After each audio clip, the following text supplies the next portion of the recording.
आज दिनांक 11/5/2021 को कांग्रेस नगर अध्यक्ष अनिल चौधरी पिंकी द्वारा टनकपुर क्षेत्र में कार्य कर रहे समस्त वॉरियर्स को सैनिटाइजर N95 मास्क जिलाधिकारी श्री हिमांशु कफ्टेलिया जी, SDM त्रिलोक सिंह मरतोलिया जी, नायब तहसीलदार पिंकी आर्य जी के माध्यम से राजस्व विभाग, पुलिस विभाग और स्वास्थ्य विभाग को नगर अध्यक्ष कांग्रेस पार्टी अनिल चौधरी ने मास्क सैनिटाइजर वितरित किए।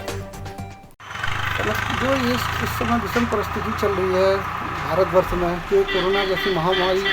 फैली पड़ी है, तो जो हमारे कर्मचारी जो इस समय चंपावत जिले की रक्षा कर रहे हैं,